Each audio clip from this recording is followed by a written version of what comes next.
Waiting for that shit to hit us with the.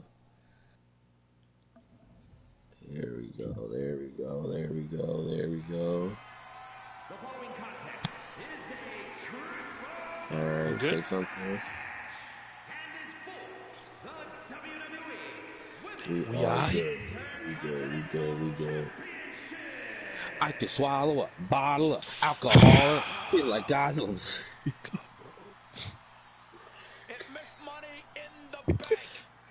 Hey, real quick. I'm not gonna say anything crazy.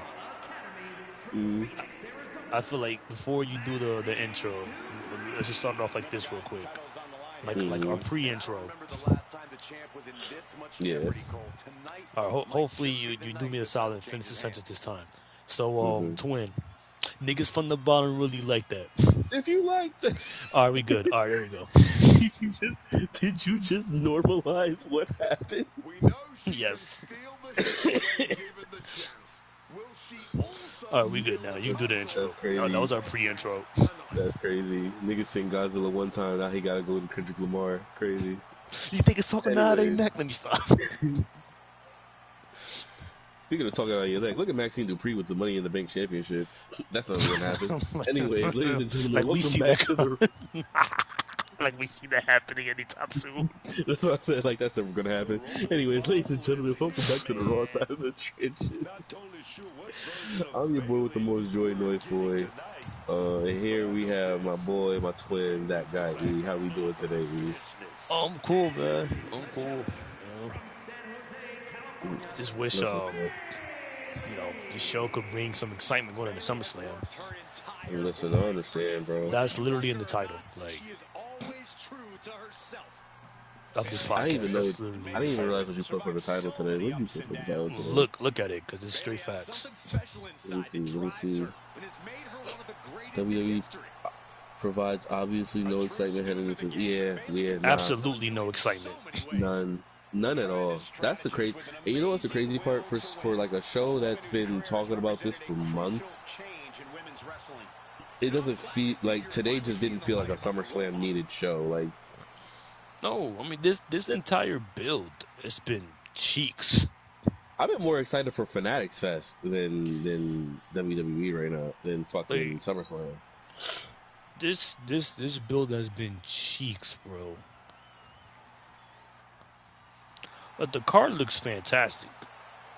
No, that's the thing. But that's the thing, though. The card is always gonna look good. Like, I don't know. Like, well, not always. We can't say always. Always after no. But hear me out. When I say the card always looks good, is like they got good matches, and they have bad matches. They have matches you want to watch. They have matches you don't give a fuck for.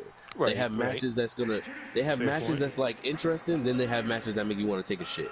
Like it don't matter. Like it doesn't matter what you look at. It's like that's how the card is. That's why I say the card's always going to be good.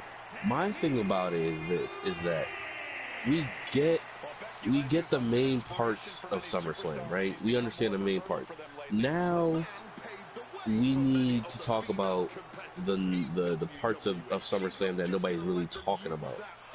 Like even today, they're letting us know about matches that you can look at and you're just like, okay, but main card look a little still wondering about the main card. Like I don't want that. I want them to go, oh, okay, main card look good, and the little side view mirrors doing all right. Like I like the undercard. The undercard. Like the undercard. I don't know. For me, undercard never looked. Damn, you jumping the shadow, baby. The main cards always just didn't give me this like satisfactory look. Like they just didn't look satisfying. I mean, the main card this year looks really good. Like, when you talk about like the top 3 matches, you got Brock and Oba having to sell Punk Cody 1-on-1, and then Rollins and Reigns. So the main card looked good, and then there's some other matches on the undercard that looks good. Chad Gable and Penta looks really good. I think Nick Aldis and Gunther's gonna be really good. Nick Aldis and Gunther is gonna be great, especially since nobody knows nobody really knows about Nick Aldis in his what you call it days in other promotions. Yeah, like they don't know Magnus like that. Like I think the 6-man tag team match with the Bloodline and LA Knight and them, I think that could be a fun match. Mm-hmm. Like the card itself looks really good. Like if WWE just lets the performers, well, WWE/TKO, mainly TKO, if they let the performers perform, let the wrestlers wrestle, don't bombard us with commercials like they did with WrestleMania, this could be like the best pay-per-view of the year for WWE. Nowadays, I feel like WWE is all the about card the looks fantastic, but the build-up right now is just ass. Nah, I hear you. Like there is not much excitement going into SummerSlam. Are you really emoting right now? Like there is not much excitement going into SummerSlam, and I think one of the reasons why is what I said earlier to you before we started streaming is that I feel like certain people missing like the shows does not help. Mm-hmm. Like I feel like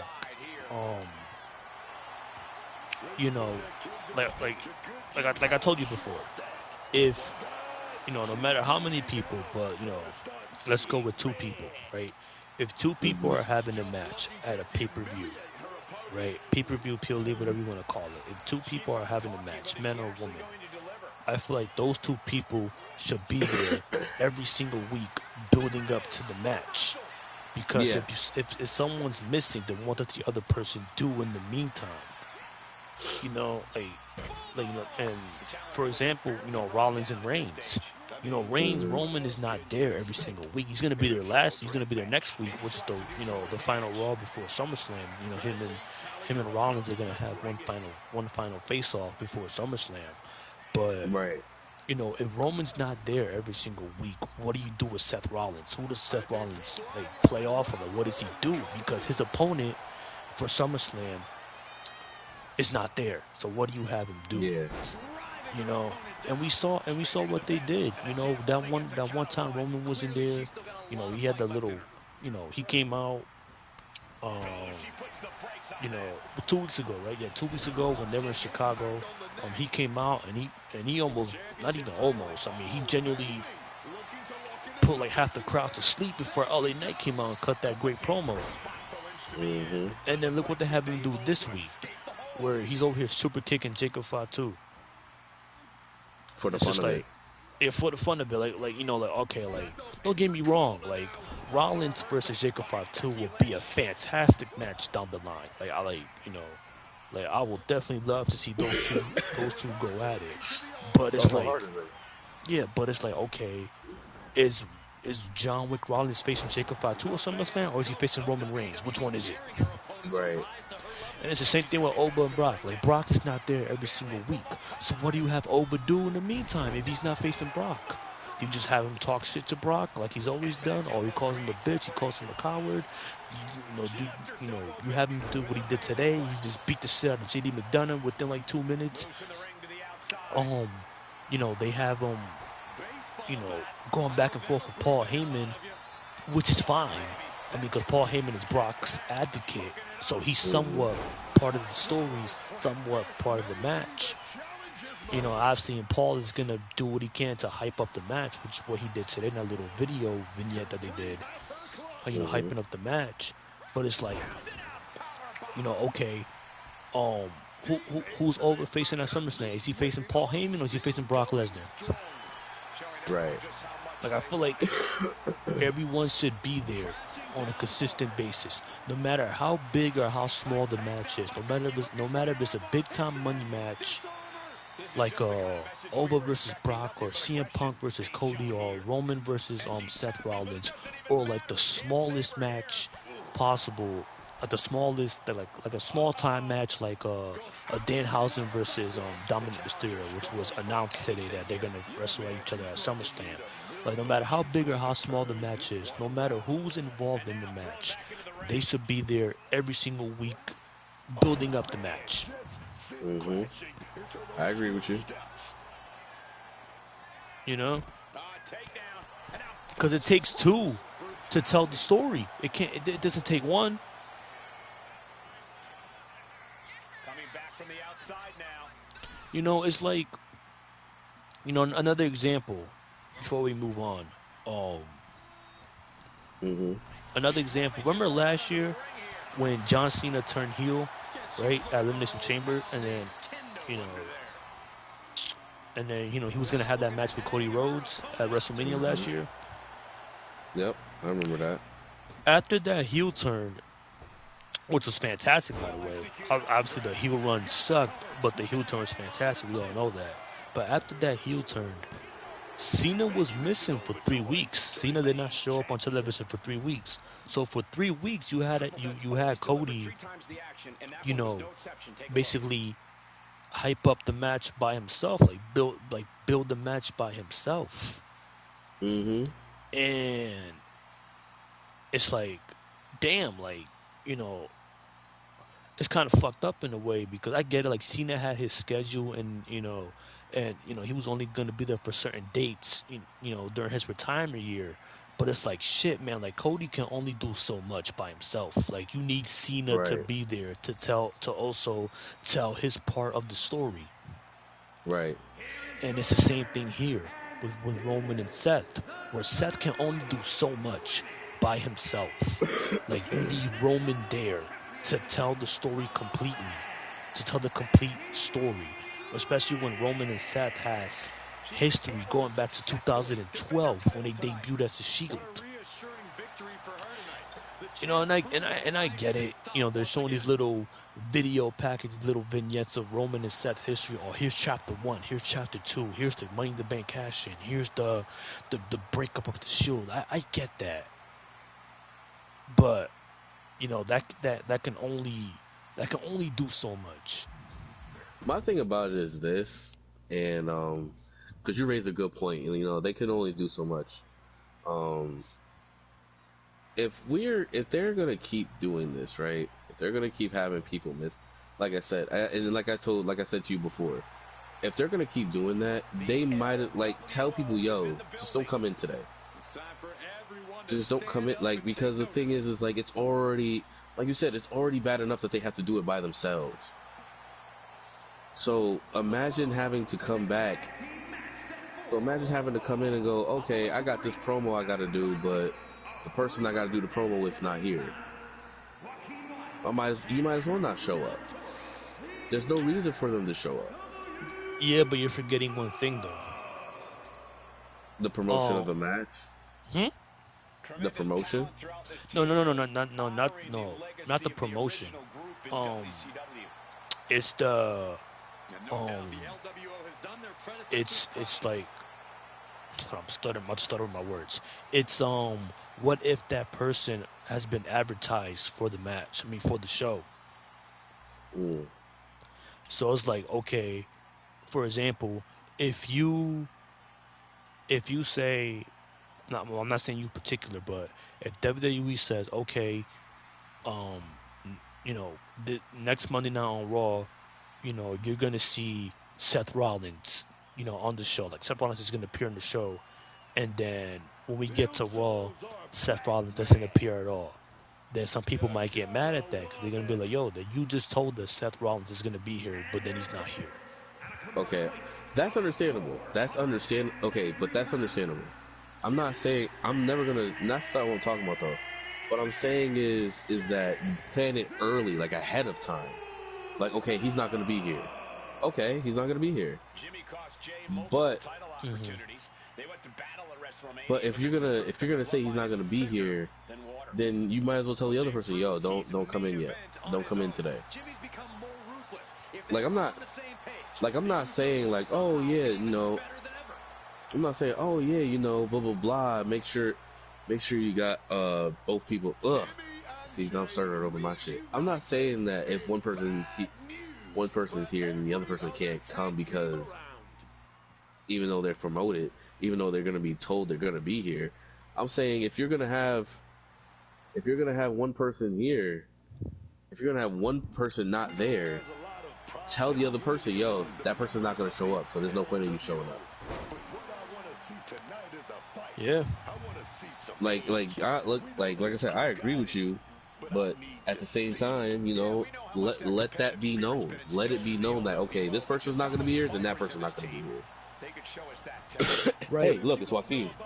I know, I see him, but also, I get what you're saying, but it's also a double-edged sword in a way because okay, if this person's not going to be here, and you tell that person, you know what, this person's not going to be here, then they don't show up at all, then it's going to make some fans mad. It's because, you know, it's like shit. Like these guys got this match coming up, and none of them are here to sell it. You know, to get us excited for it.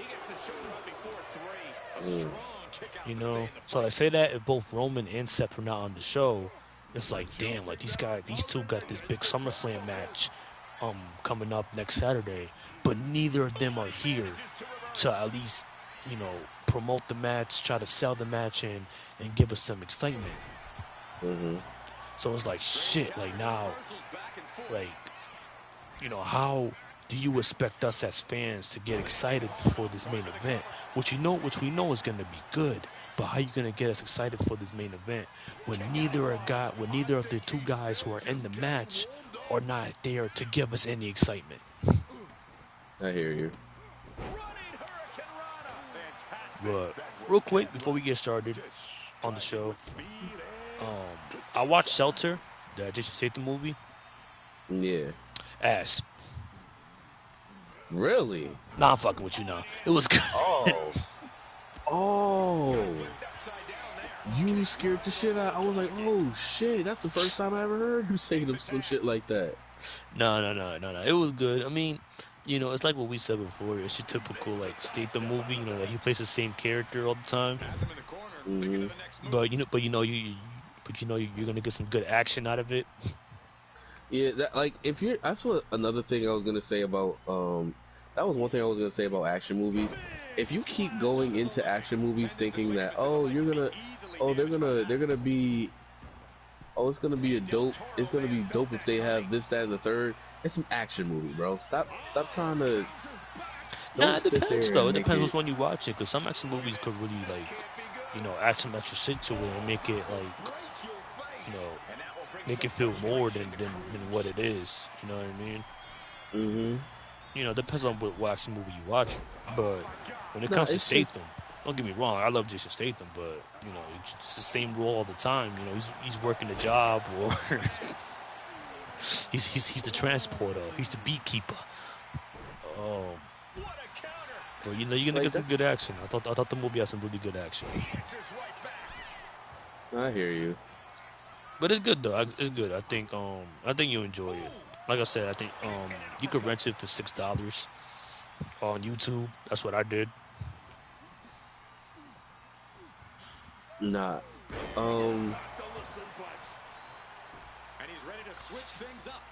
What was I gonna say? Nah, because I was gonna say, when you said that, I was actually surprised. I was like, damn, this shit. But we love Jason Statham over here. Jason Statham's cool. No, don't talk about Jason Statham. I love Jason Statham. Nah, for real, like, yeah, don't say that about him. He's a good guy. He does good. He does good. Nah, but it was good. It was good. That's what's up, though. At least the movie, you know, at least the movie was good. It was I enjoyed it. Like for what it was. He has a new one coming out. I think January next year. I think it's called Mutiny. I think it's January next year or later this year. Actually, let me give a quick look at it before we actually get started.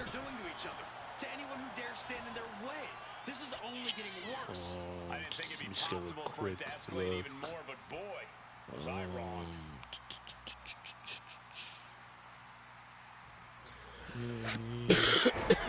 Next month, August 21st, it comes out. Okay. Yeah, it's called Mutiny. Yep. Yeah, okay, I remember what you're talking about. Hey, one quick last thing before we move on. Because I'm looking at it right now, and I think it's a funny title. Yeah. So Jason Statham has another movie coming out. It's not this year. It's next year. Mm-hmm. You want to know the title of the movie? What? What the? Jason Whoa! What the fuck was Jimmy doing? Oh, I wasn't looking. You didn't see that? No. Bro. I was looking at the title of this movie. Bro. He's not in a good spot here, guys. What did he do? You didn't see him doing that spin? Okay, chat. I Oh, know chat saw I know what you're talking about. He did the takedown, and he spin all over him. Yeah. I was like, what the fuck? Yep. But you want to hear the title of this movie? What's the name of the movie? I shit you not. Based off Wikipedia right now, I'm looking at Jason Statham's like filmography. I think is what it's called. Yeah, filmography. Like all the movies that he's done in his career. Mm-hmm. And it says like the upcoming ones. He has his movie coming out next year, and it's called Jason Statham Stole My Bike. I saw that. I saw that, and I'm not gonna lie, I can't help but laugh. It's supposed to come out next year in August. And the movie's really about him stealing somebody's bike. I mean, that's what the title says. It's supposed to be an action comedy film. But I can only imagine. Hey, Jason, you stole my bike. Shut the fuck up, little kid. Hey, governor. Give me a fucking bike. Just give me a fucking bike. You'll get it back next Tuesday, Gov. That's crazy, bro. But enough about Mrs. Statham. Let's get on to Monday Night Raw here. We got Monday Night Raw live from Detroit, Michigan, in the Little Caesars Palace. Mm-hmm.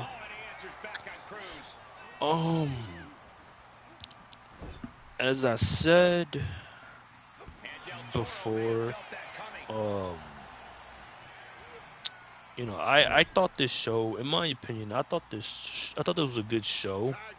Mm-hmm. Like, I thought it wasn't bad by any means necessary, but as the title goes and what we spoke about on the top of the show, Raw did nothing to get you excited for SummerSlam.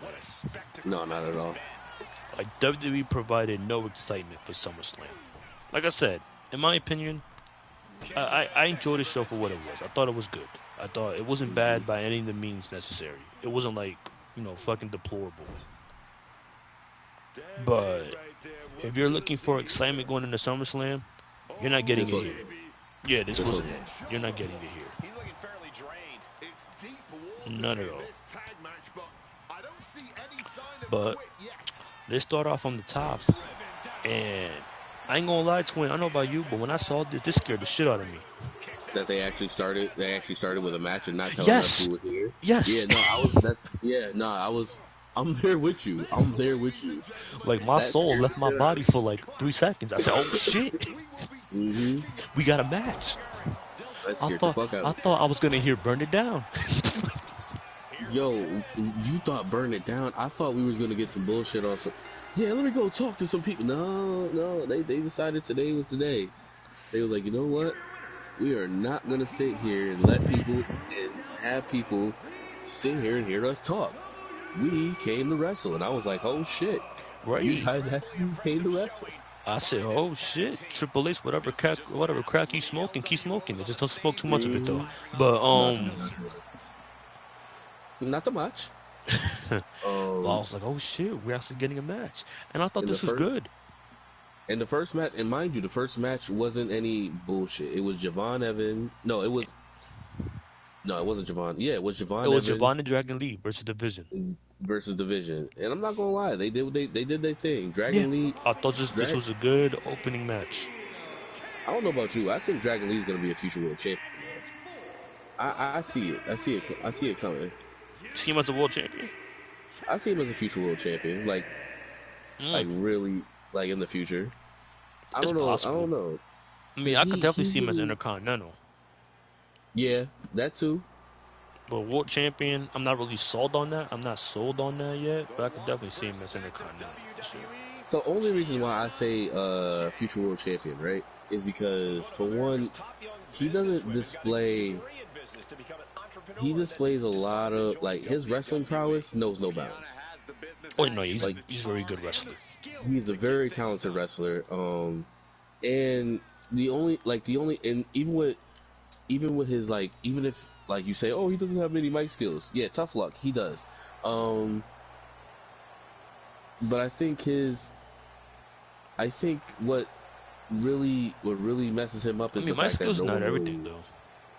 I know, but a lot of people are gonna sit there and say, I know. like, People are gonna nitpick it, but I don't think my skills is like everything. Like, yeah, don't get me wrong. Like, it's good to have, but like, you don't need like top-notch mic skills to like be a world champion or whatever. Like there's been some people who became world champion without having great mic skills. That's true. Like, bro, I mean, look at Roman back in his big dog days. I mean, then again, he was shoved down our fucking throats, but like, he wasn't the greatest on the mic, but he became a world champion. Rey Mysterio wasn't known for his mic skills. He became a world champion. Yeah, fuck that. Fuck that. Roman Reigns was ass. Let me stop. During those days, yes, he was. Who else? I mean, Bret the Hitman Hart. He wasn't known for like having these great mic skills. He was known for calling people homos. That was Bret '97. Said you're a homo. Bro. Your friend there is a homo. Bro, nah. I mean, listen. Like I was gonna say, cause you just mentioned that. Like Bret, like obviously Bret wasn't known for his mic skills. But bro, Bret in '97 was cutting some fucking diabolical promos, bro. He did not give a shit. Nah, Bret in '97 was the epitome. Like, you want to talk about an asshole, bro? Mind you, it was like that was his heel run. That's when he turned heel, and yeah. everything he did and he said during that time in '97 or during his heel run was fucking justifiable as all hell. You're telling me this man was doing the right thing the whole time, but he was getting shitted on? Yeah, I'll crash out too. Nah, remember, ladies and gentlemen, these were words that were said back then. They are not appropriate now. So just letting it be known that yes, Bret Hart did call people homos. He called Triple H and Shawn Michaels a homo. But it wasn't. Nah, it was meant to be derogatory. But like he said, your name is HBK and your name is Triple H, HHH. Now I'll tell you what that stands for. It means that you're a homo, and that guy right there next to you was a homo. I wish we had face cams to do the fucking thing where Triple H and Shawn Michaels would look at each other like they were shocked. What the fucking like? Oh my god, it was sad because like Triple H without his beard just looks disgusting too. I don't know what it was. Bro, did you ever see that Bret promo where he went off on Vince? I think so. Oh, dog, you gotta watch it. I'll probably send it to you eventually. But bro, this was like Bret's like best promo ever. Like I remember, bro, I was just watching this the other day ago. Where basically he had a steel cage match against somebody, and he ended up losing the match.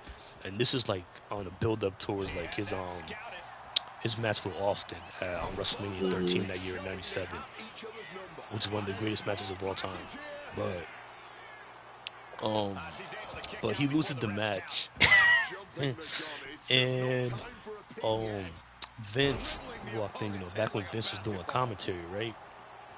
Mm-hmm. And Vince walks in the ring to do an interview with Bret, and Vince goes, Bret, I can obviously see, it's, you've been losing a lot lately, and it's been very frustrating, and I can see you have a lot of like pent up frustration. And Bret grabs the mic and he shoves Vince down. And he goes, frustration ain't the goddamn word for it. This is bullshit. He just goes off. Oh, week by week, I've been getting screwed. I've been getting fucked over, and none of you people do a damn thing about it. You know what's crazy? And Again, then, justified. one of my favorite part of the whole promo, he goes, "Oh, everybody in that goddamn locker room knows I am the best there is, the best there was, and the best there ever will be. And for those that don't like it, well, tough shit."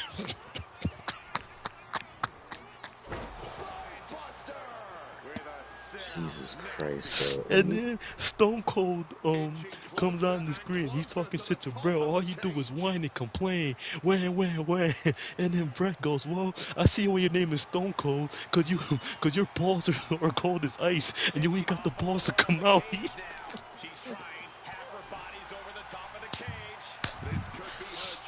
You know what's crazy Oh, I is that miss these 90s niggas, wrestling, bro. and these niggas always had like they had the most randomest things to say to each other. It didn't matter what it was. It was Oh, like I miss 90s you, wrestling, bro. And then the Undertaker come up for some reason, and then Brett does a suicide dive. They start brawling, and then Stone Cold come out, and Stone Cold and Brett start brawling on the outside, and then Taker goes into the ring. He brawling with Psycho Sid, who was his opponent for WrestleMania that year. But oh man, 90s wrestling was fantastic. nah, 90s wrestling was just so dumb. But yeah, man. It was beautiful. It was beautifully dumb. Like it's some shit that you had to pay attention to, because they said the worst. They said shit to each other. You'd be like, "Yo, seriously?" Like, hold on. You meant that? Like, yes. Like, no, I didn't mean that, but like, it had to be said. Hold on, let me send it to you. And you just watch it later. Yeah. Bro, that shit was hilarious. But that whole thing was fucking great. Like, that was literally Brett's like best promo he ever done. Nah, I was watching this clip, and shout out to Deadlock, but it was a podcast, and I guess they talk about like certain things about wrestling, and one of them was what if Sting had went to WWF instead of WCW. And they were talking about how him what if him versus The Rock had happened, and it was the funniest shit in the world. And and it made me think, like, okay, what if it was like Sting versus Stone Cold, like Sting certain versus shit. Undertaker. Yeah, like that's a dream match everybody's wanted to see. Everybody, that'd be a great dream match too. That'd be fantastic. Let's move on with the show. We still stuck in the beginning. We changed courses very quickly. We changed course. We definitely did, but it's okay. People like it. We got Division and Javon Evans. Well, Division versus Javon and Dragon Lee. And this is a very good opening match. I enjoyed it. This is very good. Division just being the heels, controlling the pace, and then Dragon Lee and Javon just flying everywhere. We outside and shit. But Division, they pick up the W after Braun hits Dragon Lee with a spear. And then they start jumping Evans and Lee for no reason. And then here comes Alpha Academy, the catering, to come out for the save. And Otis was putting hands on these dudes. Otis was putting out there. Like, Maxine came in and smacked him and shit, but that didn't faze him, you know. Otis was like he was about to put hands on Maxine. Facts. I thought he was gonna. I really thought, like, I was like, yo, Maxine, I think you should get out of there. I think you fucked up. Like, I was looking at his face, like he was like, like, if you saw Otis's face, he was like, bitch, if you don't get the fuck out of here, I ain't got time for you. Right. I do not have time for you. Like, dog, they was going ham, bro. Like, you know. And then the best part of the whole segment, bro, was, to me, I don't know why I found this shit hilarious. Maybe you did too. I don't know. But like, there was a moment where they were on the outside, and Austin Theory was like near the announce table, and Otis and Tozawa were there, and then Otis, Tozawa and Otis removed like the announce table stuff, like the headsets and everything, and Tozawa was like telling Otis, "Yo, do it, put him through the table, put him through the Nah, that announce shit was table." hilarious. He's just yelling at Otis, like, "Put him through the table, put him through the table," and I'm like, "Damn, yo, these niggas pulled up on some time." They pulled up with this type of timing. These niggas on demon time today. Yo, facts. But Braun comes in and he cuts Otis in half with a spear. See, and like I was telling you off when we were on the podcast, like at that moment I felt like it was some bullshit. Because the thing is like you're not gonna sit here and tell me that, like, okay, I get it, like Javon Evans and Dragon Lee are beat up, but you're not gonna tell me Dragon Lee didn't sit there and think to himself, "Yo, these guys need our help." Like as a face, you wouldn't think that would like promote a face kind of like like that. I felt like he should have helped him, even though, like I said, it was part of the apparently this nigga Braun Breaker got fucking plot armor, but I felt like at least somebody should go over there and be like, "Yo, we should go over there and help these niggas out real quick." But you know, that's all that's been there, done that, I guess. Because then, like I said, he hits him with a spear, and then they drag Otis into the ring, and Otis is still fucking him up. Like let it be known, Otis is still fighting these niggas by himself. Wait, no, he wasn't. Wait, after the spear? When Braun speared Otis on the outside? Wasn't he fighting him by himself? No. Well, at first he was, yes, but after Braun hit Otis with that spear, like it was wraps for Otis, bro. Like it was over. Like he was struggling to get up, and Braun just hit him with another super spear and laid him out.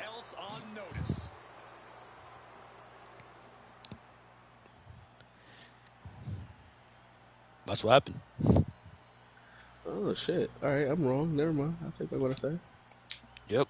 But next week we're gonna get Division versus Otis and Tozawa next week. And who knows? It might lead into SummerSlam. Who knows? But yep. Also, can we talk about how? I mean, it's not really a big deal because they're an all-screen couple. Maxine and Austin Theory, but after Tozawa and Otis got laid out by Division again, Maxine jumped into Austin Theory's arms and he was grabbing on some ass. I don't know if you noticed that or not, but yeah, don't nobody give a fuck. No, I mean, I don't. I'm just saying. I just saw it and I was like, damn, he really grabbing on some cheeks right now. But yeah, nobody give a fuck about them little champion having cheeks, like non-champion having cheeks. I mean, non-championship having cheeks. You know what I meant. But she's a former Intercontinental champion though. She's a former Intercontinental champion holder. Championship holder. She was just holding the title for niggas. Also, she was a transitional champion. Yeah, she was a transitional champion. I don't respect it. I don't give a fuck. You know what I gotta say about that? Yeah. You know what I need to say about that, bro? You know what I gotta say? What's that? You right. So moving on. I was gonna say, you gonna sit there and tell me I'm wrong? No, you was 100% absolutely right. I ain't gonna rebuttal you. But after that, we got the Judgment Day holding Danhausen for ransom because they want their money.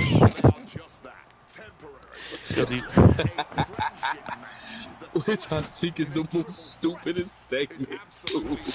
Shit was so. I don't even know what to say about this. Yo, that entire segment.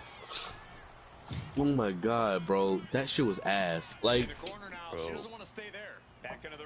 Because the thing is, they're so concerned about Danhausen having their money, and it's like, bro, don't y'all know y'all niggas is cursed? Like, bro, listen, man, I don't even know anymore. But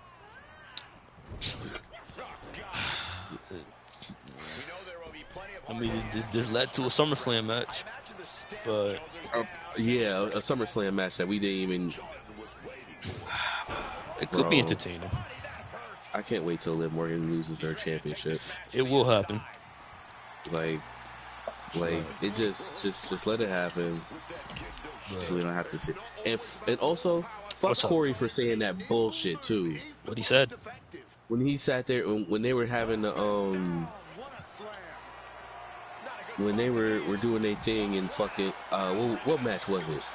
I think it was either the Dominic match or the Obafemi match, and that nigga talking about some.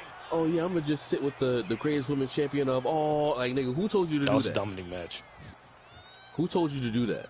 No one asked you that, Corey. Sit your little white ass down. Shut up. Shut the actual fuck up. No one asked. I was so mad when he did. I was like, yo, I was upset for like 2 seconds and I quickly let it go. Nah, bro, I was pissed. I was pissed. That nigga sat there and said that shit. I'm like, yo, I was like, you know what? Fuck you for that, Corey. I'm gonna just sit with the greatest women champion of all. No one asked. Mind you, she didn't sit next to him. No, she didn't. So he did that for nothing.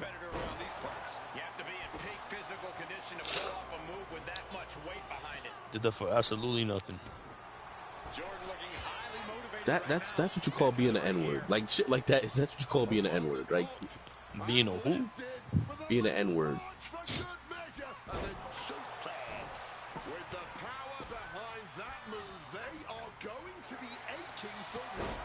Yeah, I love it. But anyway, this segment leads into another segment of Danhausen having his human money. Right, because they told him he got 30 seconds to come back and get the money or whatever. Mm-hmm. So this leads into it leads into another segment. Well, before that segment, we had another Big Cass vignette. Big Cass will be making his return on the Raw after SummerSlam on August 3rd, and they showed I actually like the vignette because they showed like some of his like his downfall period, I guess. Like, they're saying, like they were showing like some things that were being said about him. Like, he's unreliable and he ain't this and he ain't that. And they showed how, when he got released by the company the first time and stuff like that. And, he wants to redeem himself. Shit like that. So I like how the vignette was done. So, see what happens when he comes back. Hopefully he comes back with Enzo. Enzo and Big Cass back together. Who knows? I think Big Cass is gonna come back as either Big Cass is gonna come for himself, or if they do come back with you should put him with Enzo. You think so? Yes, only because the tag team division, they could use some help, because obviously the tag team division is barely non-existent. That's the reason. I don't know. No. Here's the thing. Don't get me wrong. Like, cause you. I mean, I don't want to put words in your mouth, but I think you want to see Big Cass by himself, right? Yeah, I would like to see. Which is fine. Which is fine. Like, I think Big Cass will do good by himself. But I'm saying is that if you look at the state of the tag team division WWE right now, it's damn near non-existent. Like, it is deplorable. I mean, it's always non-existent though. No, boy. Like, it's never been this bad. Like the 19 years that I've been watching wrestling, I've never seen a tag team division this bad in any company. Like, it is deplorable. When there's barely any tag teams exist. Like, and if you do see tag teams, you see the same ones like week to week basis. Like, the tag team division is awful in WWE. So if they want to revive it and bring it back to its former glory, I think Big Cass coming back with Enzo will be a good idea. That's just my opinion. Okay. But can I tell you the reason I want Big Cass by itself? Oh, yeah, go ahead. I don't have a reason. I just want to see him by itself. Anyways, I won't do this anymore. I don't. You know, I think you know, I don't know how many Okay. episodes of this podcast we've done, but I think this is good enough. You know, I think we gotten far. I think we made some good progress. Let me tell you the actual reason I want him by I don't think I himself. want to hear it no more. It's just a prank, bro. Good. Nah, fuck you and your G.I. Jane joke, nigga. Not the G.I. Jane. Nah, It wasn't bro. supposed to be a G.I. Jane. Nah, bro. You ruined my the I the took your enthusiasm. yeah, like the suspense that I had for your answer and the excitement and the enthusiasm I had, nigga. You took it all the way, nigga. You grabbed it, you rolled it up into a paper ball and you threw it out the window. You bitch ass nigga. I don't want to hear it no more, bro. You took my enthusiasm and took shit all over it, you piece of shit. Yeah, Fuck. like you fucking threw dirt on it and then fed it to your dog. Like, get the fuck out of here, bro. I don't wanna... Don't bring Butch into this, bro. Butch ain't had nothing to do with this. Nah, he don't. But like, you ruining my excitement, But you do. yes. But you do. That's crazy. Anyway. Go ahead. Nah, Redeem yourself. Go ahead. The real reason I wanted to see Big Cass by himself is not even because like, I think he'll do as a singles competitor. It's like, well, not even. He never. I mean, when he had the chance to be a singles competitor, like the way WWE was, it wasn't helping. It wasn't like his run as a competitor just wasn't it. Like, and then on top of that, he was this big heel. He was this big heel guy who wasn't really doing much.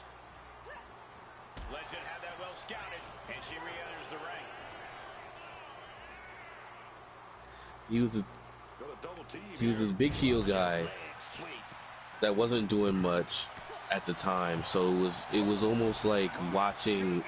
It's like that emotion of watching the big guy do whatever, but not really letting him do whatever, if that makes sense.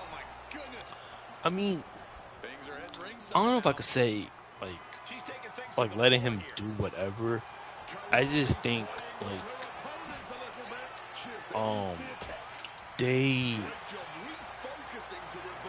they didn't have like any big plans for him.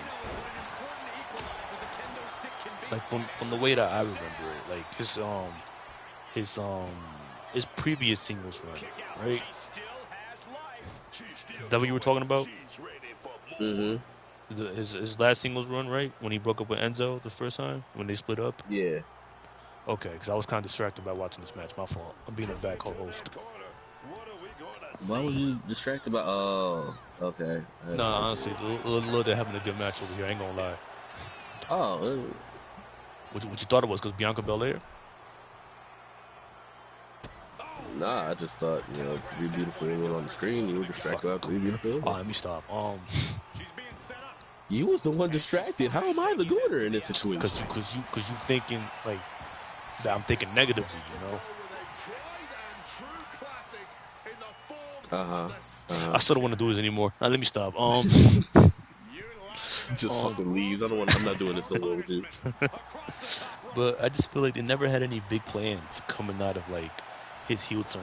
Like, he did the heel turn. He betrayed Enzo, and then which is good. I thought it was a good heel turn. And then he had the feud with Enzo, and then during the match he ended up tearing his ACL, which you saw in the vignette that they showed. He ended up tearing his ACL. So then he was out for months. I keep forgetting that happened to him. Yeah, it's fine. I mean, why you sound so hurt? Wait a minute. Why did you sound so hurt about that? No, not that I sounded hurt. It's just like, I mean, like people probably remember that anyway. Oh. Okay, I was gonna say, because you sound like, as soon as I said, yo, I keep forgetting that he tore your ACL, like, damn, fake fan. Like, damn, nigga, like, fuck, I'm sorry. No. But, he tore his ACL, and then he came back, and he had a beef with Daniel Bryan on SmackDown, I think around 2018. And the shit just went nowhere. Like, it just didn't do anything for him. as popular as Daniel Bryan is and shit like that, like he just did nothing for him, and then he got released like after. Yeah, nah, it's So, just that's the thing though. It's like a lot of the times they get released and all this other shit. It's just like, bro, you weren't going anywhere. And then they get that little comeback, and now it's like, okay, what are we gonna do with this person in particular? And then it goes from, okay, what are we gonna do with this person to what can we do with this person? And at that point, you're like, meh, you know. mm-hmm.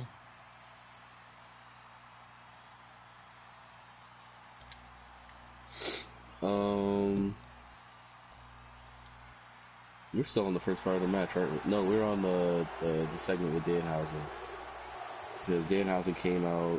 He had the money, but he clearly said he didn't want them. That he says I can't. It's getting too much, but I don't want the Judgment Day to have it. So who wants human money? And he said that shit.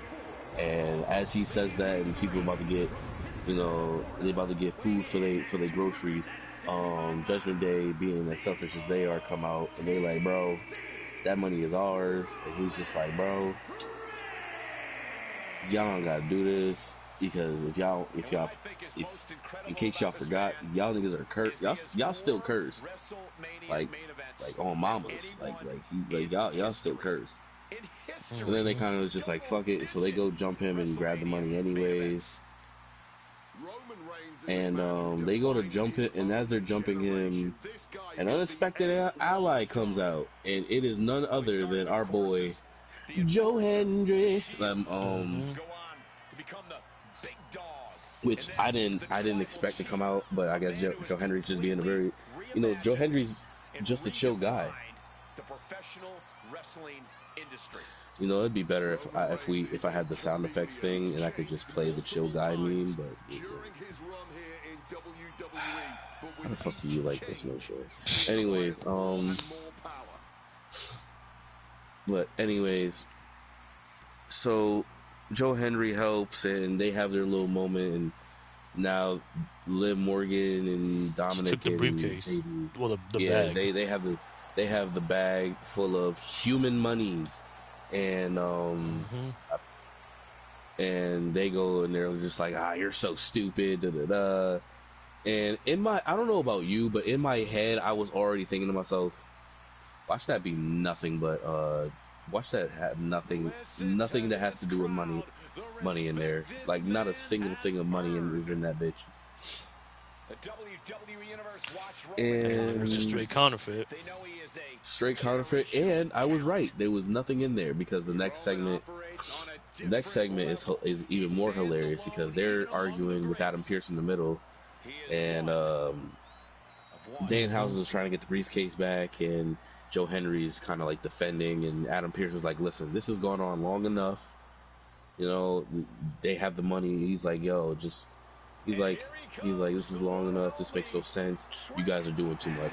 And JD McDonough's like, well, it doesn't matter because we have the money. And as he opens the briefcase, it's fucking counterfeit. And he gets mad and tosses the briefcase to the side, and is about to curse out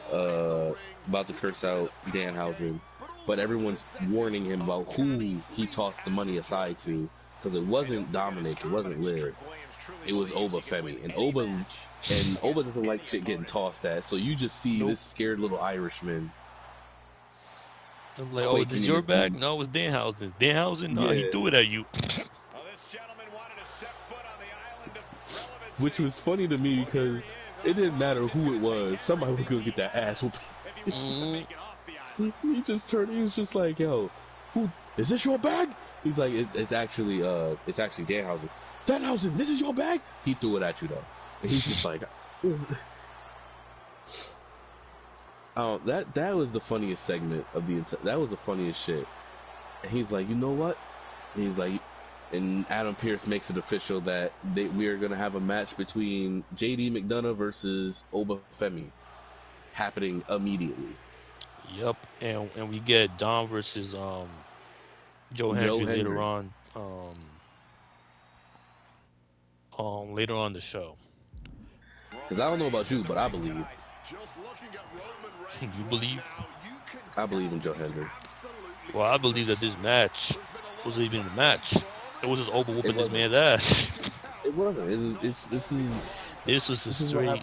This was a straight dog, like a straight dog, and like this was. I need them to keep doing this though. What? I need them to keep doing this with Oba in certain occasions. Like whenever like small time, and I'm saying small time, like members do shit, like Oba Femi, to Oba Femi. I need them to start doing that with Oba. Like, oh, so you want to just toss shit at me, huh? Alright, we having a match. What the fuck? I didn't even do nothing. Well, you heard it. It's official. He wants a match. It's bullshit, man. Like, I need them to start doing that shit. Because that is hilarious. Because also, Oba has that face, like that intense face of just, oh, so you just do it. You know what it is? He's a combination of Teddy Long saying, oh, you're one-on-one, going one-on-one with the Undertaker, and the Undertaker comes out. Like, yep. That's just hilarious. Laugh with me, damn it! Let me stop. Nah, but as that happens, yeah, the match was dead. Like it was just one way ticket to pain for this man. It was an ass whooping. I think what you would call it? JD got maybe 3 kicks in. I think 2 kicks and a chop, and that was it. Yeah, he said they said he pissed him off after that, and I was like, I said, I saw this coming. Like, yep. Oh boy.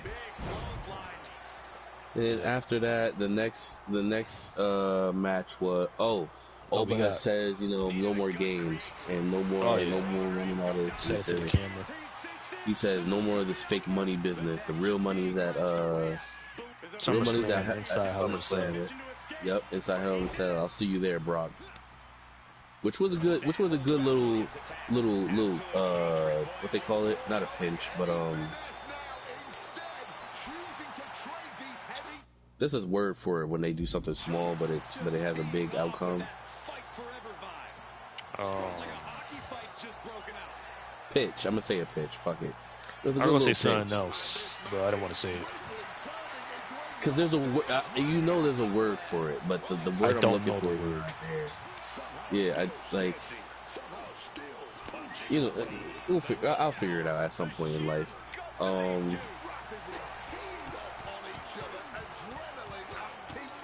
do not know the word. But basically, yeah, that's what happened with Oba after that match. And, we'll see. Like you said, we'll see him at SummerSlam. So.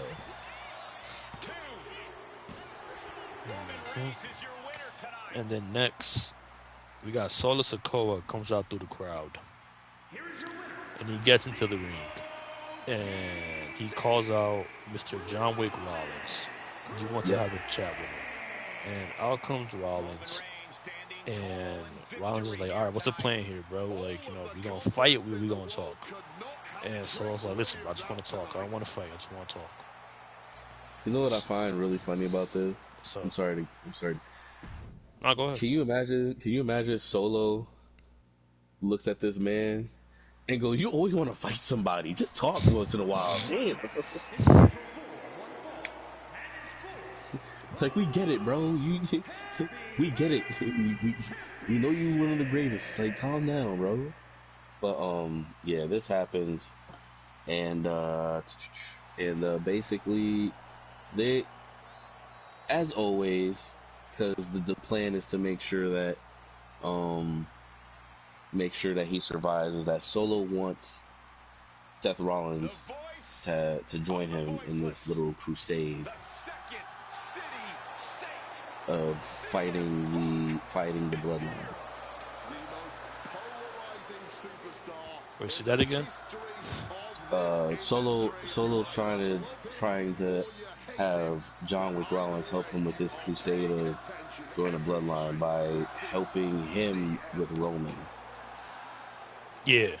and I know that's not what I said before, chat. Leave me alone. what happened? Nah, I just added that other part. But who's in the chat? Nobody. I just thought I'd say that. Just in case people are in the chat, you know what I'm saying? Because it's been a while since your wife's been here. Yeah, she's been asleep. How is she? She's all right. She's just been tired and working her ass off. That'd be like that. I got a good woman, y'all. You shut the fuck up. How did we get to this? Where did that come from? He's a good woman. We're going back to what Noy just said. Yes, Solo wants to have Rollins back at SummerSlam because he knows the Bloodline game plan. He knows that it's going to be a 4-on-1, and they're going to do whatever it takes for Roman to make sure that he's still with the championship. He wants to have Rollins back at SummerSlam. Rollins says that he'll think about it, and he begins to walk away, but Solo stops him. He's like, "Hey, listen, there's nothing to think about, bro. Like I'm telling you, this is the plan. This is what they're gonna do. Like, I can be your shield the same way you were Cody's shield at WrestleMania 40." And you could tell Roman. You could tell Seth was kind of like, "Nigga, please." Like you could see it in his face. Like, come on, bro. Like, come on, buddy. Right, and then out comes Jacob Fatu, and Jacob and Solo just hightails it. He's like, "I'm out," right? So while while Jacob is distracted by Solo, Rollins drops Jacob with a super kick and leaves the ring, while Jacob just looks on. So he says, "I'll think about it." Right, he says, "I'll think about it." After well, before that, he dropped Jacob with a super kick. So remember how I had that hot take that I told you about before? Yeah, you said you was gonna tell me. I'm still waiting on it. Yeah, here it is. I don't know if I can really say it's a hot take. It's more of a prediction. What I think is gonna happen, and obviously, I believe I said this last week when I went on a little rant about the bloodline. Then we were gonna end the show, but I'm gonna say it again.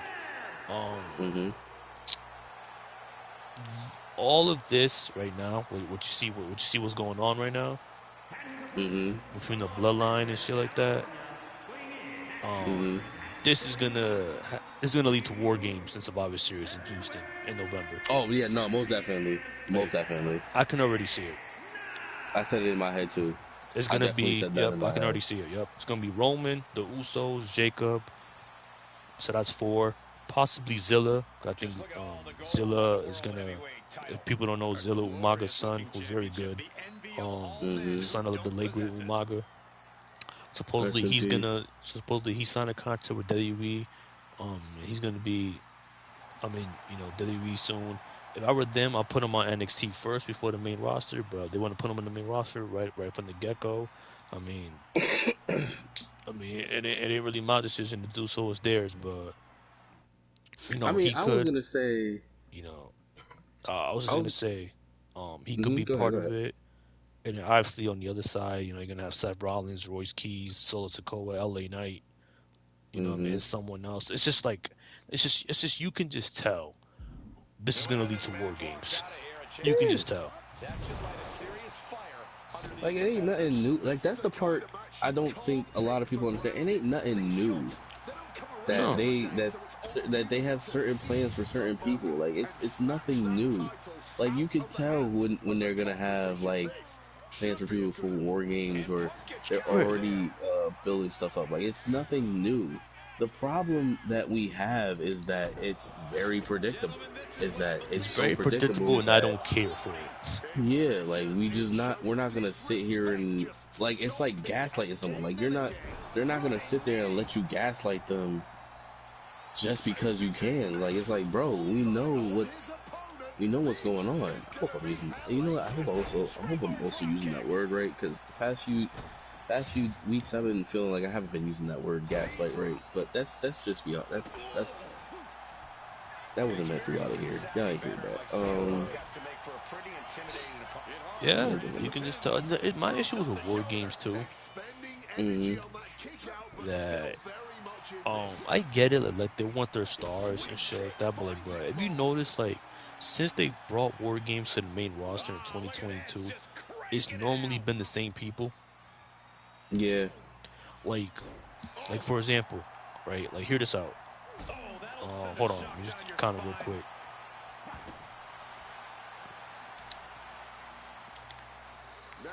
Okay. I just had to do a little quick count just to give you this little example I'm about to make. But if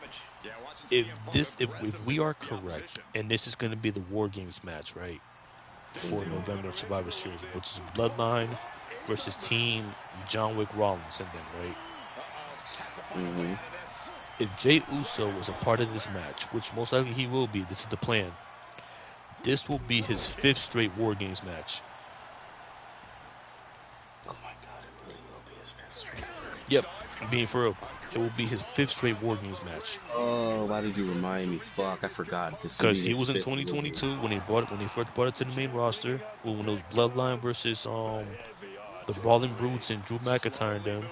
And then he was in a 2023 War Games match when it was Team Cody versus Judgment Day and Drew McIntyre.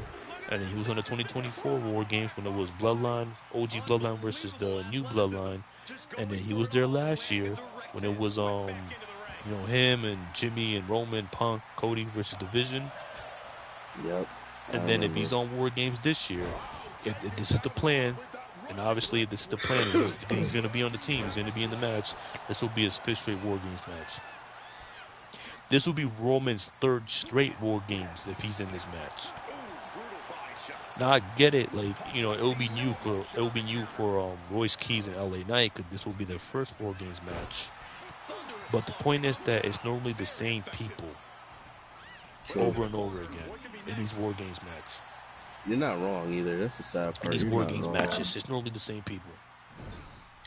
Like I said, like Jay's been in all 4 of them.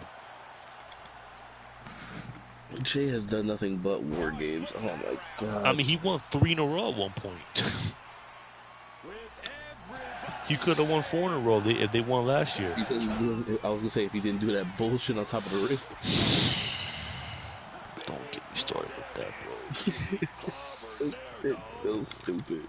Bro, I hated that whole thing, bro. Everybody did. That shit was so stupid. But yes, this is leading to War Games. I just see it. I could be wrong. We both could be wrong. But I just see it. This is leading into War Games. But after that, we got Ethan Page versus Ethan Page and Rusev versus Penta and Chad Gable. This is cool. This is good. I enjoyed this for what it was. The baby faces win. Nothing to really look back and rewatch, but it was a good TV match. Penta Gable pick up the win. Chad Gable puts Rusev in the ankle lock. He tapped out. Ethan got dropped by the Mexican Destroyer. Penta. I hate my opponents are never the same. I'm sorry, I wanted to say that. Penta and Gable stand tall, and they shook hands. One thing to add to that, it wasn't really much. No, you pretty much said everything. My thing is like I said, like you said, it was a great match. At the end of the day, it wasn't it's not something. It wasn't like something great. It was a good. You know what I mean? Like for what it was. It was a great match. Like it was a great match. For what it was good. Like I said, it's nothing to look back and watch, but that's at the end of the day, that's just what it was. Aside from that, yeah, there's nothing else really to add.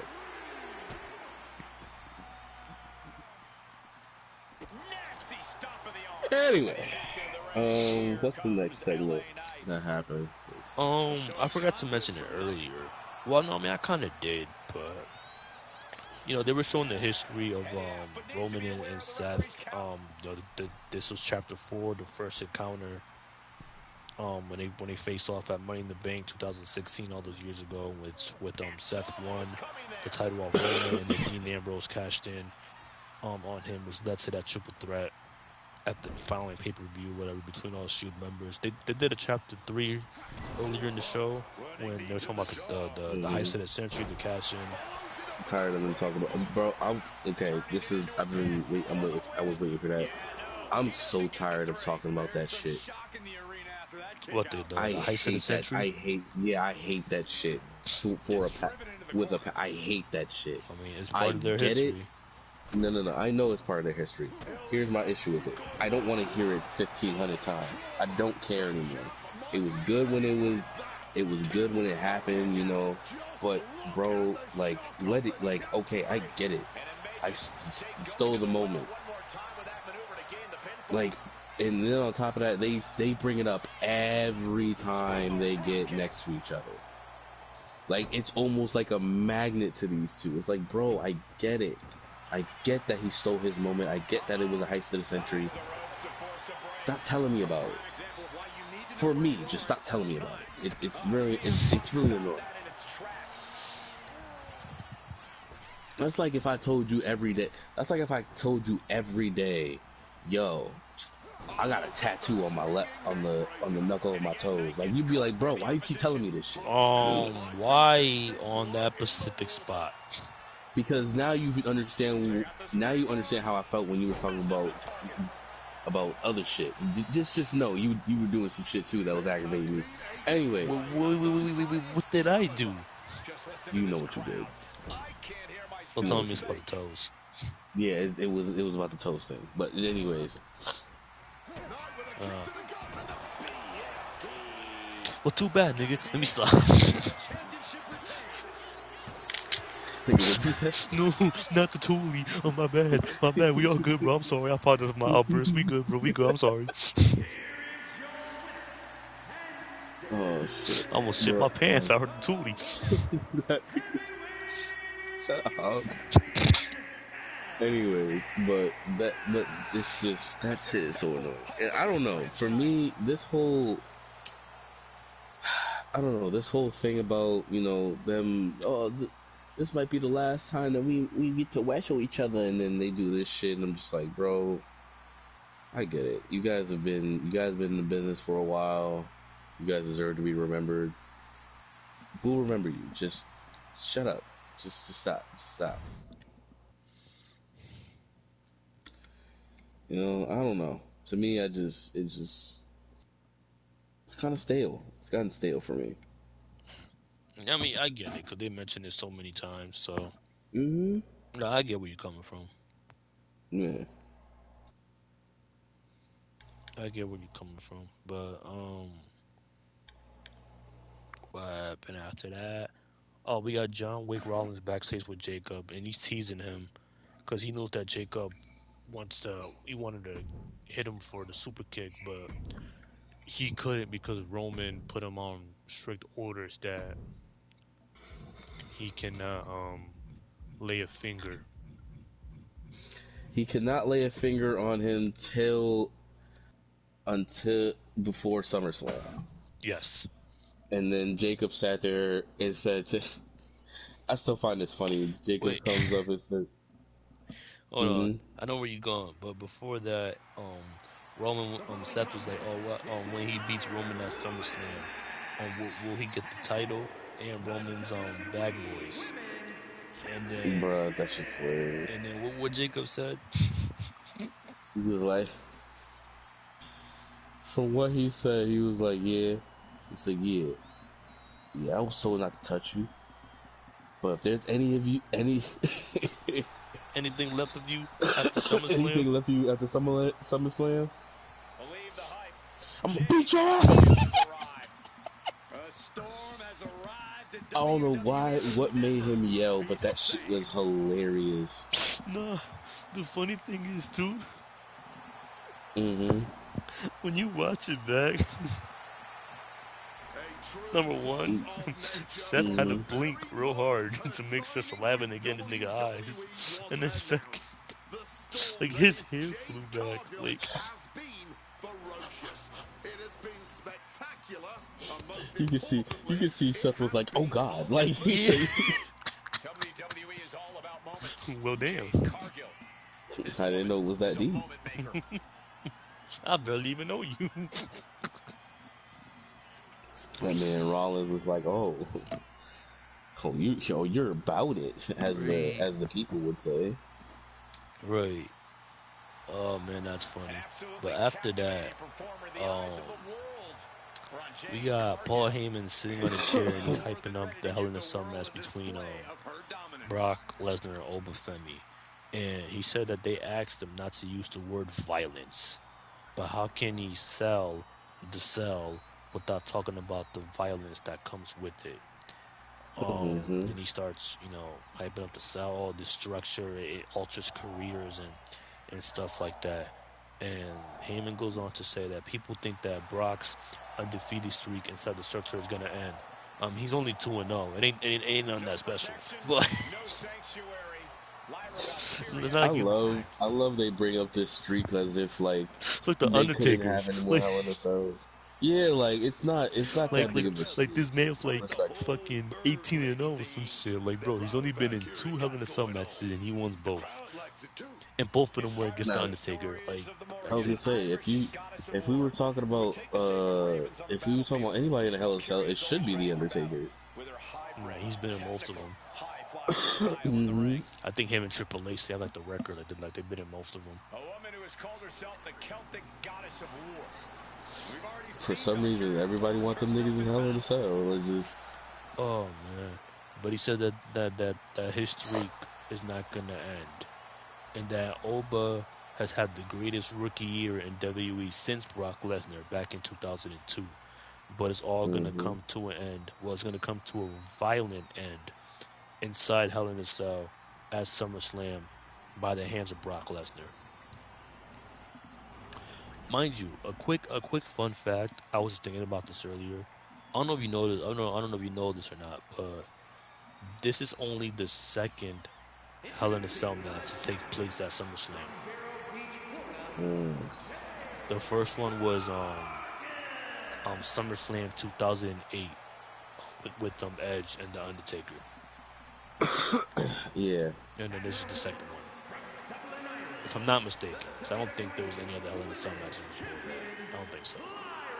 No, no, there wasn't, because the Hell in a Cell match debuted in '97 at Bad Blood.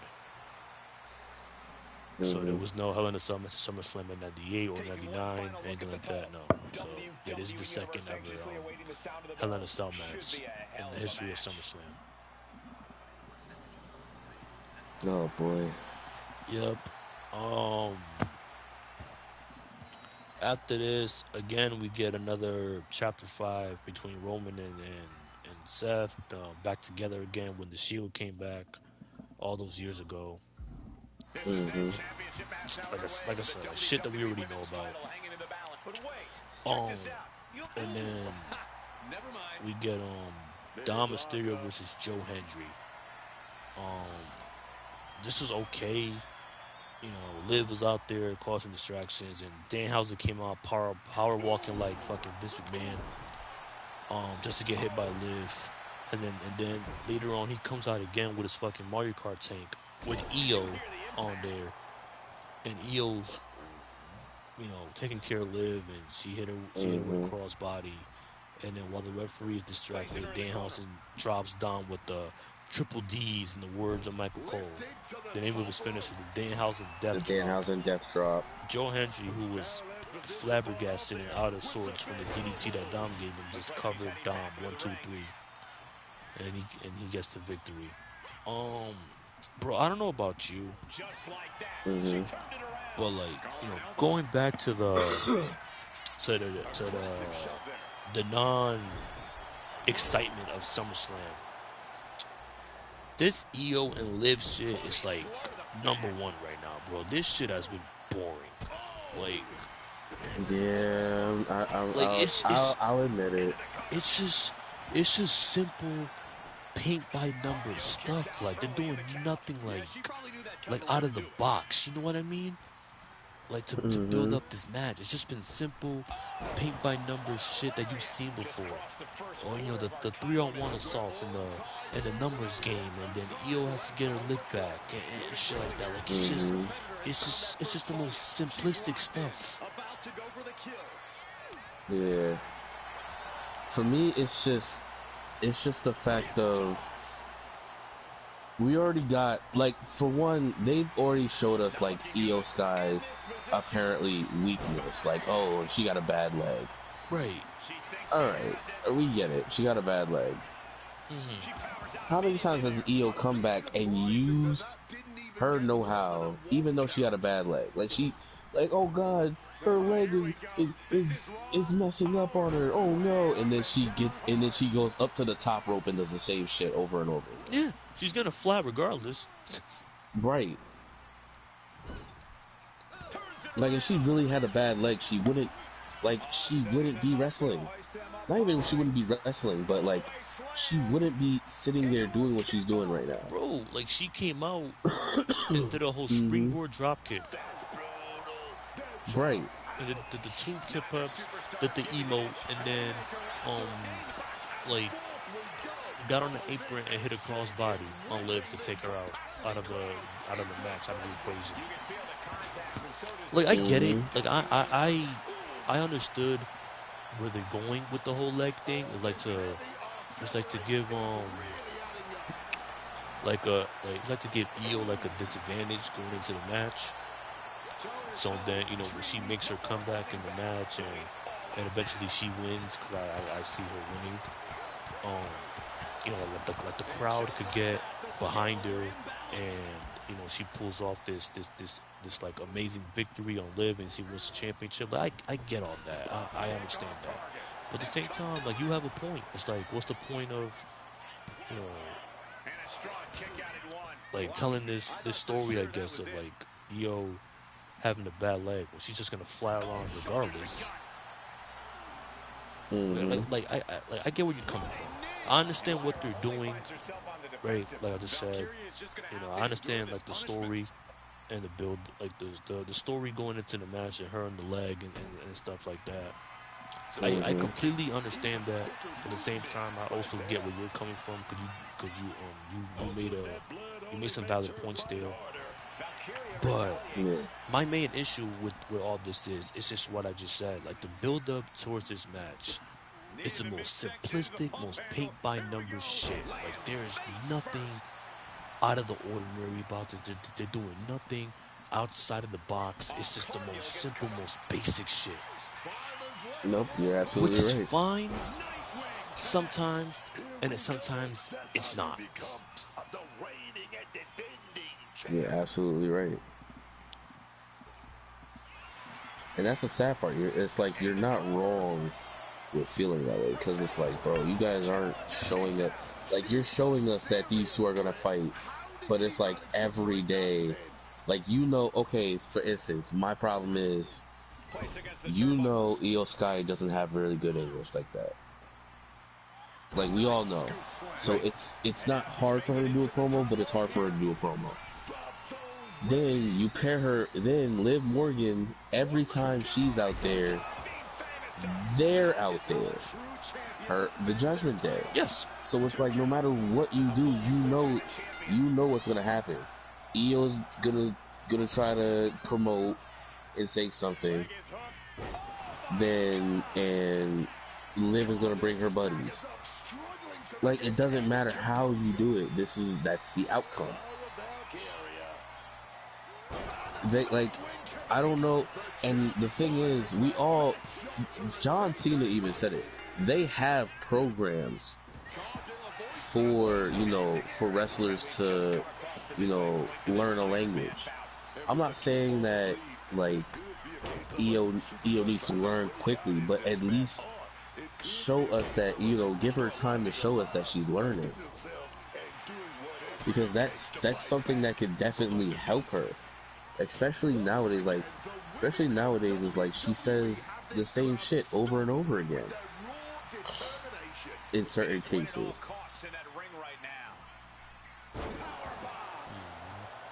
But not only that, The other issue with it too, and I think I said this last week, where this is your typical Liv Morgan feud, where it's like, Yeah. okay, you beef with Liv Morgan, and then not only you beef with Liv Morgan, but you also got to beef with the Judgment Day. Where it's like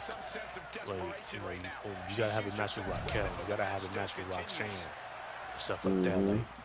Like I'm surprised this week we didn't get Sol Ruca and Io versus Roxanne and Raquel based on what happened last week.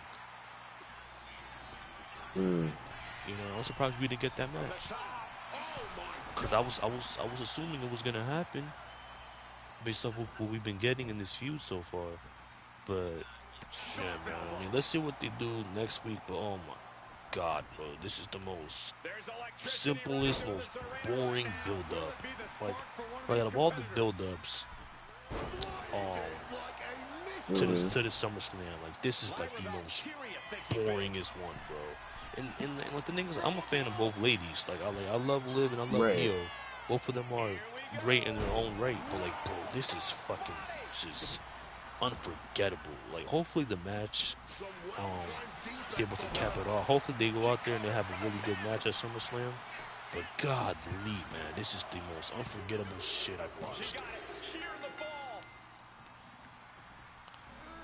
Speaking of SummerSlam, as we mentioned before, I mentioned before, Danhausen will go 1-1 with Dom Mysterio.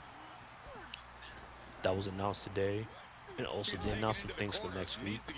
Roman Reigns and Seth Rollins will have their final face-off before SummerSlam. Same thing with Brock and Oba. They'll have their final face-off next week on Raw. Here's what confused me. Well, before I get to that, let me mention this. Even though I guess I kind of see it why it's happening next week, but at the same time, it still kind of confuses me. But before I get to that, let me just say this. Also, Joe Hendry and Danhausen will have a concert next week. Yeah. We'll see how that goes. But here's the confusing part. So, I'm pretty sure you saw, and I'm pretty sure everyone else who's watching from the playback, they saw too. Next week, we're getting a rematch between Sol Ruca and Raquel Rodriguez for the Intercontinental Championship. I don't think we need that. No, not only that. Let me ask you this. Maybe you can answer this for me. What the fuck has Raquel done to earn another title shot against Sol Ruca when she lost the last one? You are absolutely right. Now I get it. Last week she beat her ass and she power bombed him on the post and shit like that, right? But like, aside from that, what has she done to earn another title shot? Like, is that the reason why? Because she beat up Sol last week? Is that the reason why? Is like, I mean, I think that's the only thing that makes sense. Listen, your guess is as good as mine. Because the thing is that my problem is this, right? Are you flexing on the top? Never mind. I'm not even gonna look. But my thing is that we're giving Raquel. There are other people. That could have been Roxanne's point. See, like that could have been Roxanne. I was gonna say that, bro. I mean, we'll see what happens with next week on Raw. But bro, I said it last week. Like, I'm really hoping they do Sol Ruca versus Roxanne at SummerSlam. Like, I would love to see that match. That'd be a good match on the undercard.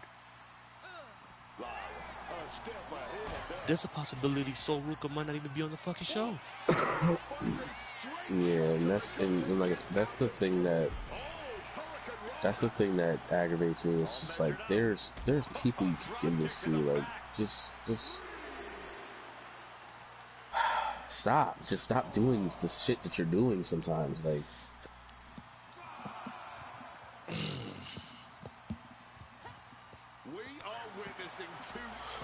yeah, That shit confused the hell out of me when I saw that. I was like, huh? But last but not least, moving on to our main event, we got Jacob Fatu versus LA Knight in the main event of Raw. This was a good main event. I don't know how you feel about this match, but I thought this was a pretty good main event. I thought it was a pretty good main event. It was hard hitting. You know, they were just going at it, going back and forth. You know, they were fighting on the outside, and the fans wanted tables, and Jacob didn't. I mean, he pulled out a table just to put it back in the ring. But my only negative about this match, and we spoke about this before, but it has nothing to do with Jacob or LA Knight or what they did in the ring. It was more of the fact that we had 10 minutes left on the show during this match, and they decided to go into a fucking commercial. Facts. Shit had me flabbergasted. Shit had me flabbergasted. But I thought this is a pretty good main event. Obviously, it was riddled by interference because first comes Jimmy Uso, and he's out there to help Jacob win. After LA Knight hit the BFT on Jacob, try to get the dub, and Jimmy Uso comes out and distracts the referee. And then Royce Keys. Yeah, well, first Solo, then Royce Keys comes out. And then, unfortunate event, Jey Uso makes his return. He really called him unfortunate. That's what other name. Yep. I love that name for him. We'll start calling him that now. Unfortunate event, Jey Uso comes out. He makes his return after being gone for like 2 weeks. And he super kicks Royce Keys like 3 times. Sends him over the barricade. Jacob gets the win after he takes advantage of all the distractions. Hits the pop-up powerbomb and the mighty moonsault for the 3. Solo comes in and starts beating up on Jacob, and then the Usos come in. They jump in on Solo. Royce Keys comes in. He helps out Solo, and he drops the Usos with clotheslines. Well, after they drop Solo with super kicks, Royce Keys comes in and he drops him with clotheslines, and then he hit a beautiful spine buster on Jacob. But then the Usos lay him out with a 1D, and then LA Knight comes in to fight off Jacob, and he ended up getting jumped by all 3 men. And then they laid him on the corner. They all hit him with hip attacks, so LA Knight got jumped by 3 Samoan asses. And then bow. That's that booty. I hate you.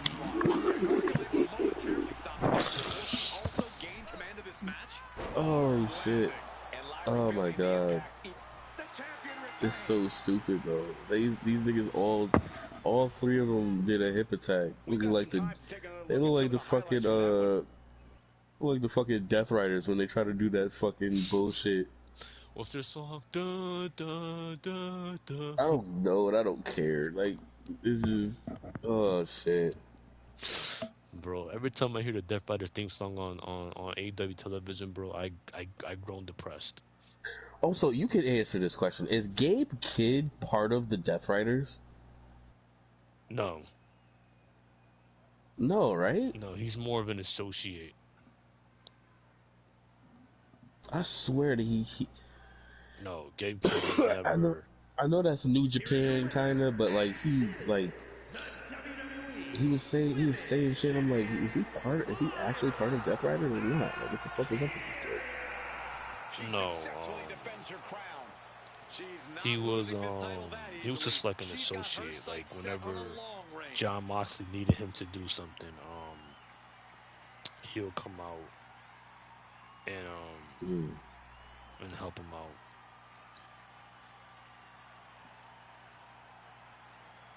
No, I get you.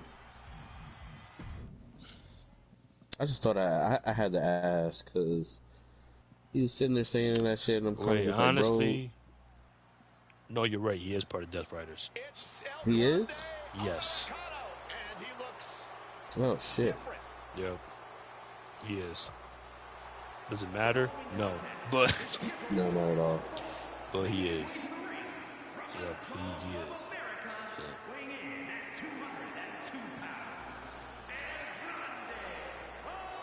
You see how I changed the subject? That's how much I just...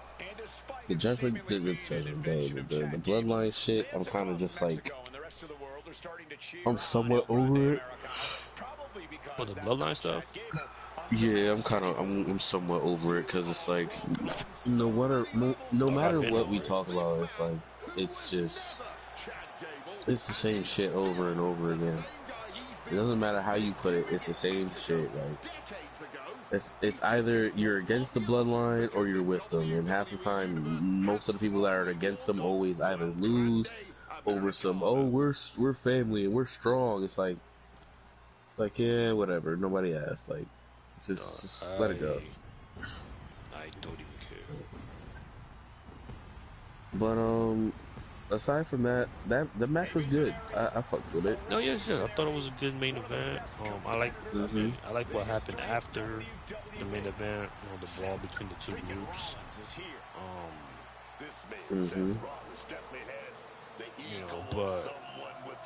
But like I said, this whole Raw just did not bring much excitement towards SummerSlam.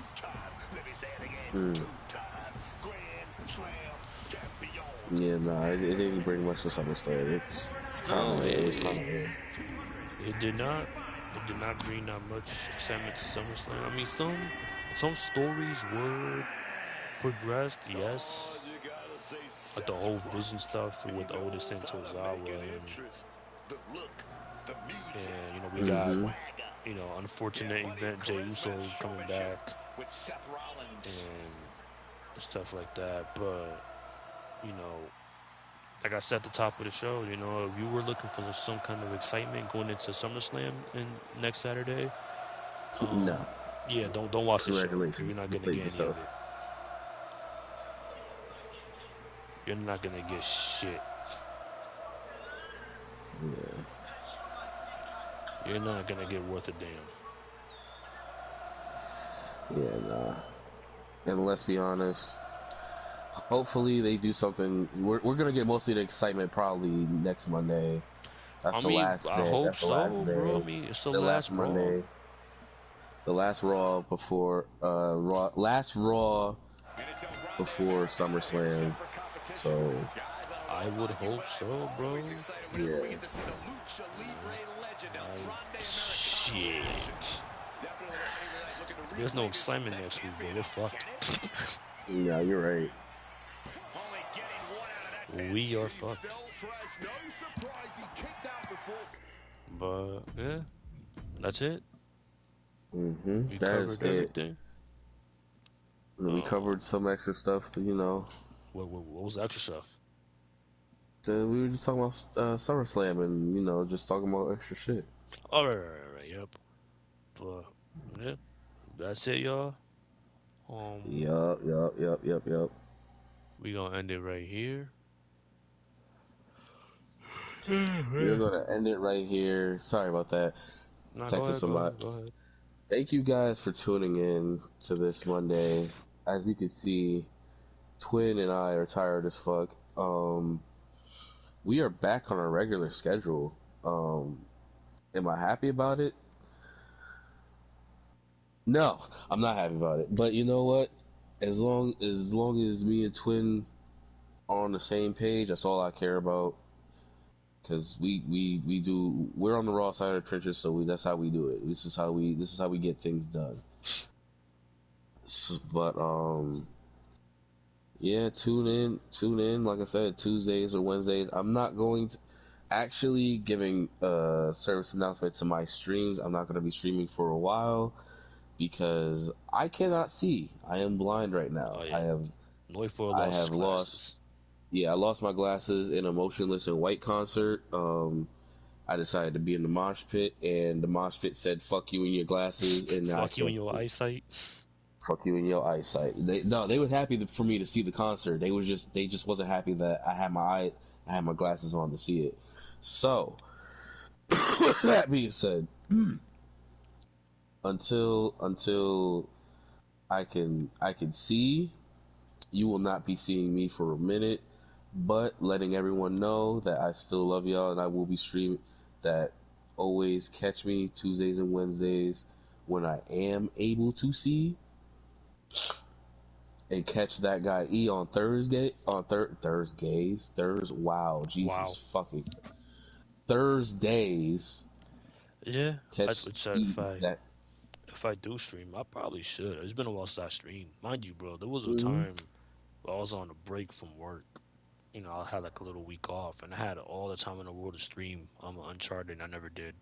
So, You know what it is? You know what it is? It's that moment of relaxation. That's what it is. Because you're not sitting there thinking to yourself like, oh damn, let me stream something real quick for people to see. It's like, you know what? Let me chill the fuck out. Yeah, And not think of anybody. Cause I You know, didn't. that's Yeah, yeah. I did not do anything. I was like, Mm-hmm. And plus, you're busy helping people anyway, so it's not like you're doing. It's not like you're just laid back doing nothing with your life, like, you know. But at the end of the day, like we said, catch us Tuesday, Wednesday, Thursdays if we're streaming.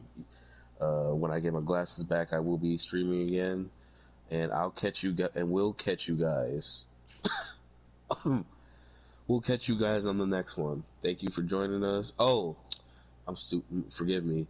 Catch Phantom and Crossblade on Friday, bringing the SmackDown to the trenches. mm-hmm. And I don't know if we're doing a SummerSlam thing. No, we're not. Oh, we're doing it. Yeah, we are. I don't know when though, because I know we did part 1 like a while back. You know, that's on YouTube, guys. We didn't do a Twitch, so that's on YouTube. We did we had a SummerSlam discussing the trenches, and we talked about SummerSlam, like our favorite, SummerSlam matches. We talked about the build so far and stuff like that. So we will do another one. I don't know when, but we will do another one. Hopefully before SummerSlam. SummerSlam is next Saturday, so hopefully maybe that week of, but before SummerSlam, we'll do another one where the card is fully fleshed out, and we'll just talk about like the build like in general, with the rest of the card fully fleshed out, and maybe talk about other SummerSlam moments and SummerSlam stuff. So I don't have an exact date when are we gonna do that, but I will talk to the rest of the trenches, including Noifoy and OC and Phantom, see when we're gonna do No, he that. won't. I won't be here. Oh, never mind, not Noifoy. No, He don't want to hear none of it. Um, but yeah, just look forward to it. We will do one. I just don't know when. Yeah. Yeah, but that's it, y'all. See y'all next Yep. week. See ya. Peace. Peace.